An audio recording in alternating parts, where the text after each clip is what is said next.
Hi, my name is Hannah. Welcome back to my channel. I have read some interesting books that I am excited to talk about, so we're just going to jump right into it. Now, the first book that I want to talk about was a recommendation from Melinda over at the Web of Stories. I have read so many of her recommendations lately and I'm having a great time, so I picked up the book You'll Never Believe What Happened to Lacey, Crazy Stories About Racism by Amber Ruffin and Lacey Lamar. And I really enjoy Amber Ruffin. She writes for Late Night with Seth Meyers. So I don't watch a ton of Seth Meyers, but when I see that Amber Ruffin is in something, I usually will click if I see it on YouTube because I think she's really funny and she's got a really fun personality and I enjoy her. So I am inclined to like this book, but beyond that, I thought this was a really, really interesting book. So this is just going through all of the stories that Lacey, Amber's sister, has had to deal with and the small everyday encounters that she has had with racism. Now, Lacey, living in Nebraska, seems to just have so many crazy experiences happen to her. And the thing is, each one of these individually might be a bit of a, that is so funny, look at these ignorant people, how could people say something like that, and something that you brush off. Yeah, individually, the stories might be entertaining, but putting them all together, you realize that these kinds of aggressions and microaggressions building up over time, that is exhausting. You can't believe that she has had to deal with this in her daily life. And this isn't all of the experiences she's had. It's just this constant undercurrent of racism she has to deal with, the constant aggressions from people touching her hair to people not wanting to give her a job based on her race or treating her differently. And I think that there are so many different things that building up over time, you can really see how these small things can lead to real problems in people's lives. And I think that overall, it ended up being a really good book for me. I feel like a lot of people could read this and really understand the impact that these kinds of things would have on someone's life, because you know that, okay, yeah, microaggressions aren't good.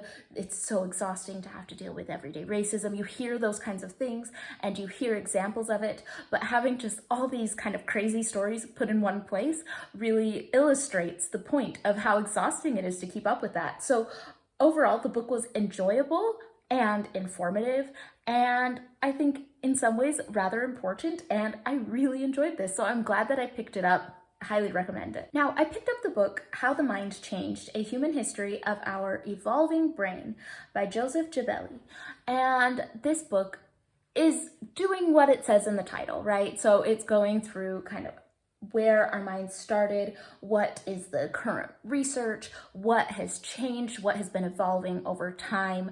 And I thought a lot of it was super interesting. I've read quite a few books that have talked about this. It's very Jared Diamond-y in a lot of places, and there were little bits that I found really interesting, really entertaining, and very informative. I think there were parts that felt a little bit like biased maybe and pushing from a single narrative. So it's one of those books, if you've read books that talk about neuroscience and you've read books about this, you realize just how much we don't know, right? There is so much going on in the human brain that we do not fully understand. And I think that it's super fascinating to look at it. And I think that the book gave you that, where you're understanding that this is what we do know and this is how much we don't know, and this is why we know what we know, and all those kinds of things. I appreciate that, but I do think for a book that acknowledges that we don't know, the author had at times points of view that he was sticking to and saying, this is the only way to look at it, right? Like, this is the research. Some people believe this, some people believe this, and then he'd come in and say, but you would be stupid if you didn't look at it this way. And I think that there were just a few instances of that I feel like pulled me out of the book.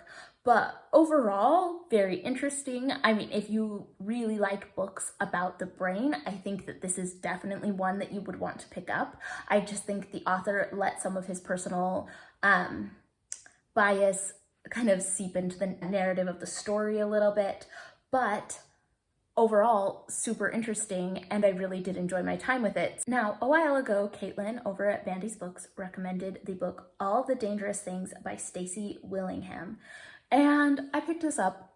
I had completely forgotten anything that this was about and was not prepared. So go into this book prepared, because I think if you are a parent, you need to be aware that this could be a hard book to read, because this is following our main character, Isabel, and her son, Mason, was taken from their home, disappeared over a year ago.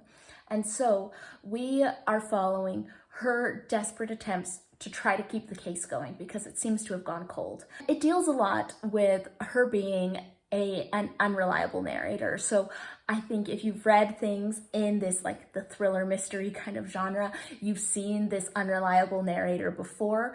And the reason that she's unreliable is that she has some sleep problems. So at the time that the book begins, she says she hasn't slept in a year. So she has little cat naps, but she's never slept at night. She just cannot sleep. And then you realize that before this, she has had a lot of problems with sleepwalking. And so you go back and forth, go back to her past, learn about her life, and you learn about the current state of her life and how she got there. And it's a little bit one of those books where you don't know if you can trust what she's telling you, right? You don't know if maybe she's involved in some ways that she doesn't realize, and you can feel this desperation for her missing son, but at the same time, her exhaustion. And I think it was written really well, but I do think that as a parent, it hits a lot of those deep-seated fears. So, be aware going into it. I did not really realize this, and by a chapter in, I'm like, I can't stop now. I need to see what happens. I gotta make sure everybody's okay. I need to know what's going on. So I think that it was a really good book in that it grabbed me and it pulled me through. And yes, some of the unreliable narrator stuff has been done before, but I think this was done really well. And so I'm just kind of bouncing back and forth between, was it 5-star perfect book, or was it just like slightly under that? I don't really know, but overall I really enjoyed it. But it caused me a lot of emotional distress, so I don't know if I want to say everyone should read this. My recommendation on this is to proceed with caution, but I think if this sounds interesting to you, you would really like it. It was a good mystery, just a little bit of one of those that I couldn't stop and I had to know what happened, and which is exactly what you want for a thriller. So overall, this was a really good one. I really liked it. So a few weeks ago, I read the book Small Things Like These by Claire Keegan, and on that video, I had a few people recommend that I pick up the book Foster. And so I thought, okay, I'm gonna give Claire Keegan another try. And what I liked about Small Things Like These was that even though it was such a short book and not much happened in it, it left me thinking, and it really set a very interesting time and place, and there were some elements that kind of grew on me after I finished the book. So I was excited to try Foster. It is a small girl in rural Ireland, and she is sent to live with some foster parents and she doesn't know when she will return to her home with her parents. And there she is just shown love and care that she's never had in her life. That is the plot.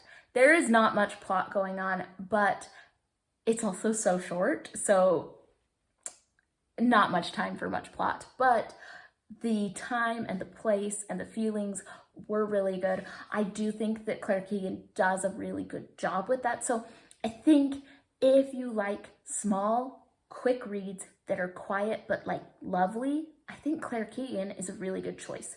For me, I think that I want maybe a little more out of my books, and this was so short and didn't have much going on that even though it was really beautiful, I don't know if it was really my thing. While I enjoyed this book, and I think that lots of people would enjoy this book, and I think that I do recommend it, I don't think I'm going to be picking up another Claire Keegan book anytime soon, just because I think I want something with a little more substance, and this is very short. While I liked Foster better in that I enjoyed the characters better than the characters from Small Things Like These, I do think Small Things Like These almost had a little bit more that maybe as a book club discussion, if you wanted a really short book for a book club discussion, it had maybe more aspects to discuss, maybe a little more to think about, and I do think Foster was maybe a little lighter on some of that. And that is what I have read the past little while. So if you have read any of these books, let me know in the comments down below, and I will be back soon with another book wrap up. So I will see you all on the next one.